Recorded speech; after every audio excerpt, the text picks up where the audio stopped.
Os tipos de terra. O Senhor Jesus usa as parábolas para ensinar, fazendo comparações para que possamos entender, outros não. Por exemplo, usa o fermento para comparar as más ações dos fariseus, quando ele diz a seus discípulos para tomarem cuidado com o fermento dos fariseus. Mateus 16, versículo 6. Também compara o reino do céu com fermento. Mateus 13, versículo 33. Porque está usando a propriedade do fermento, a propriedade que é de transformar o resto da massa. No caso dos fariseus, para não se tornarem iguais a eles. No caso do reino, ser transformados como habitantes deste reino. Assim também podemos ver o exemplo do leão.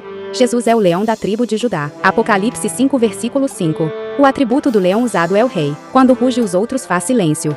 Já em outra ocasião, a Bíblia nos diz que o adversário é como o leão que ruge procurando presa para devorar. As parábolas alguns entendem e outros não. Mateus 13, versículos 13. Jesus é a pedra angular do edifício. Alguns constroem sobre a rocha e outros tropeçam nela. 1 de Pedro 2, versículos 7 e 8. O Espírito Santo que nos dá entendimento, mas temos que estar dispostos a ouvir. Assim, em algumas ocasiões, somos comparados ao ramo da videira. João 15, versículo 2. Outras vezes a comparação é com a figueira no meio da vinha que não deu fruto. Lucas 13, versículo 6.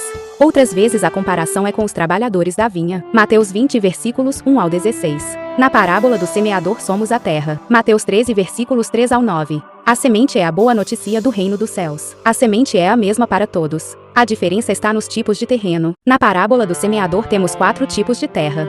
Temos a terra do caminho que é dura e não recebeu a semente. As aves representam o inimigo, as quais arrebataram a semente. Esta terra é o povo de coração duro, eles escutam, mas bloqueiam. Eles não ouvem. A terra com pedras são os que ouvem a palavra, mas sua raiz não é profunda. Não se desenvolve, e quando vêm as provas o que foi semeado morre, ficou no meio do caminho. A terra dos espinhos são aqueles que estão envolvidos com o sistema deste mundo e as riquezas deste mundo. Tem a ver com o fato de que você não pode servir a 2 senhores. Então essa fé acaba afogando a palavra. E aí está a boa terra, que recebe a palavra, se desenvolve e dá frutos. A 30%, a 40% é a 100%. E observe que a parábola menciona 3 tipos de desempenho. Desempenho pequeno, médio e grande. E essa diferença de desempenho não é de um para outros, mas consigo mesmo.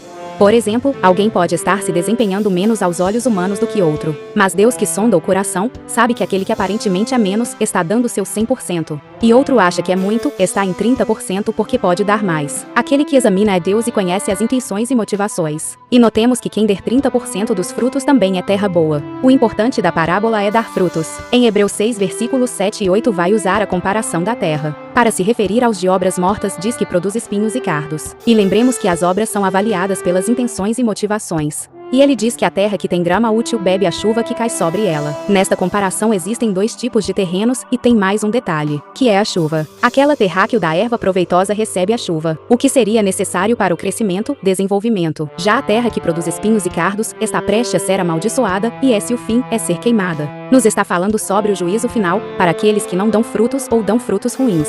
Assim vemos a parábola na vinha. Lucas 13, versículos 6 ao 9. Que esta figueira recebe mais uma chance de dar frutos, senão será cortada. Também vemos na parábola da videira verdadeira, quem é Jesus, que os ramos que não ficarem na videira secarão e serão lançados no fogo.